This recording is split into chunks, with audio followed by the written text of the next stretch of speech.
Donald Trump is reportedly planning to run for president again as a way to protect himself from a possible criminal indictment related to the attempted coup on January 6th. Meanwhile, the committee investigating the coup is planning to reveal new details tomorrow about what Trump was doing that day as the mob he incited ransacked the Capitol and tried to overturn the election. For more on this, it's time for a closer look. At this point, the January 6th committee hearings have provided us with ample evidence that Trump and his gang of oddly shaped goons committed multiple crimes. I mean, that seemed obvious on the day the insurrection happened, but now we have a lot more detail. It's kind of like how if you see an employee at Dairy Queen covered in ice cream with his pants around his ankles, you might think, is Chad sticking his doink in the soft serve machine? But then when you find a detailed memo on his laptop titled Chad's 6-point plan for dipping doinks in the soft serve machine, you know for sure. Even the Justice Department seems taken aback by all the new evidence the committee has accumulated. And as a result, the feds are now talking more openly about Trump's behavior and whether it constitutes a crime. According to the New York Times, the shocking testimony of Cassidy Hutchinson was so profound that it jolted top Justice Department officials into discussing the topic of Mr. Trump more directly, at times in the presence of Attorney General Merrick Garland. Okay, I mean, I get that Cassidy Hutchinson's testimony was shocking, but you're just now getting around to discussing Trump? You're 6 years late. Did you also just start watching Fleabag? Cheeky. And Trump apparently is quite afraid of the various criminal investigations into his activities on January 6th, which is reportedly one of the reasons why he's likely to run again and wants to announce soon. He thinks being a candidate, and specifically president again, will protect him from going to jail. Now, as the Justice Department debates this, he is telling people around him he's going to run for re-election as the ultimate get-out-of-jail-free card. Many people around the president who I spoke to were talking about his concerns about facing prosecution. He's under investigation in all sorts of different jurisdictions in New York City, with the Department of Justice, in Georgia. He's under investigation in New York, Washington, Georgia, Peoria, Mayberry, Twin Peaks, Tatooine, Westeros, Xanadu. He's even under investigation on the planet from Avatar for disguising himself as a Na'vi to steal some unobtainium. Incidentally, that's also what he looked like after he took hydroxychloroquine. Rudy, I'm blue. Me too, boss. I just found out I married my cousin. And that was today's unnecessary Rudy reference. All the networks! It's pretty amazing that when Trump ran in 2016, his slogan was lock her up, and in 2024, it's going to be vote for me or I'm going to go to jail.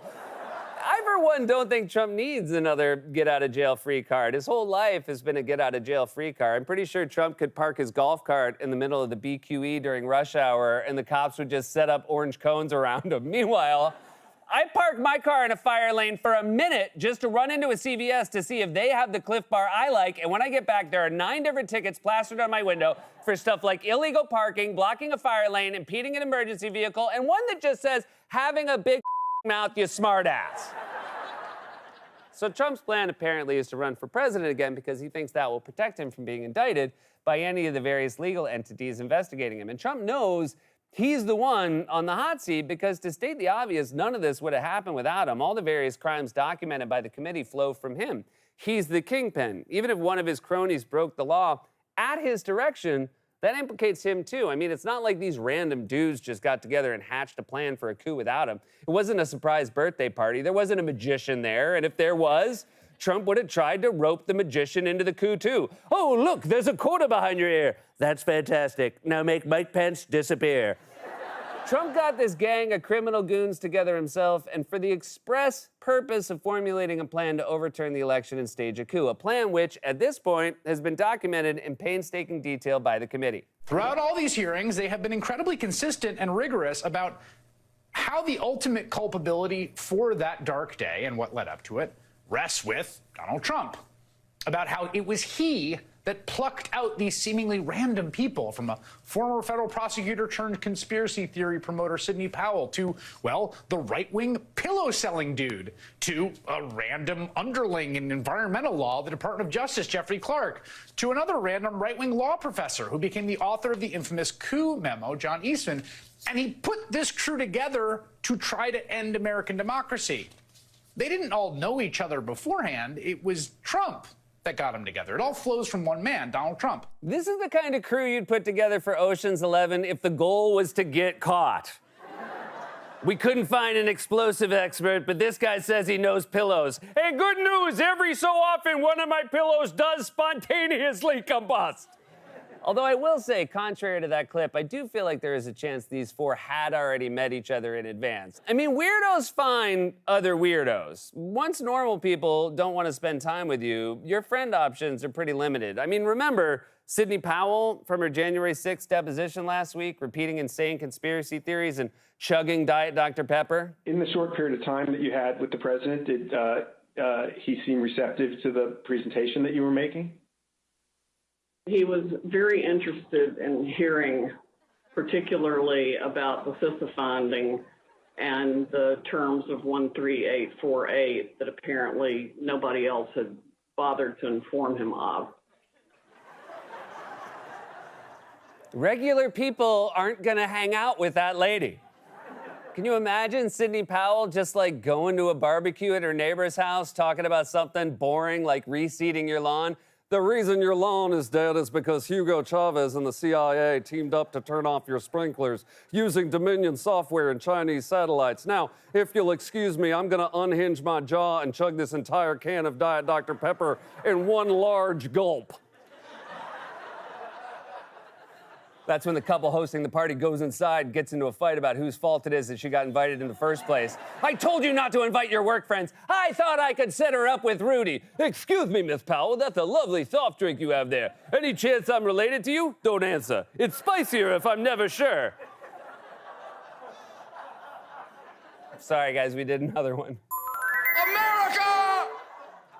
And by the way, that gang of weirdos Trump brought together is still trying to root out non-existent voter fraud, even amid all the investigations that are currently happening. Like MyPillow CEO Mike Lindell, who said last week he's flying in a plane full of cyber guys to Arizona, whatever the hell that means. I'm going to look at the evidence. On July 21st, I got a plane load of lawyers, cyber guys, experts flying into Arizona. We're flying a plane load of lawyers down there, Brandon, experts, cyber guys to testify. Cyber guys sounds like what your dad calls Transformers. You know, if you ever get tired of watching your cyber guys, the grass out back ain't getting any shorter. That's right, Mike Lindell. Old Mike Lindell claims he's flying a plane of cyber guys down to Arizona to prove voter fraud or something, although there's a good chance Mike Lindell thinks any commercial airline is a plane full of cyber guys because all the passengers are sitting in front of screens. It's a plane full of tech wizards and cyber guys who got their own computers built into the seats in front of them. And these computers are so advanced you can pull up any movie you want, including Gone Girl or the Austin Powers one, or that one where Leonardo DiCaprio almost gets eaten by the bear. The straightforward, fundamental question at the heart of these hearings and at the heart of our politics at the moment is whether we're a nation of laws. If Trump can simply escape accountability for a criminal plan to overthrow the government by running for president and declaring himself untouchable, then we no longer have a functioning justice system. As the January 6th committee has documented in painstaking detail, Trump and his cronies have committed many crimes, from inciting a riot to doing this on camera. This has been A Closer Look. God's Love We Deliver cooks and brings over 2 million meals a year to men, women, and children living with HIV/AIDS, cancer, and other serious illnesses, and they need your help now more than ever. If you're watching this online, you can hit the donate button. Stay safe, get vaccinated. We love you.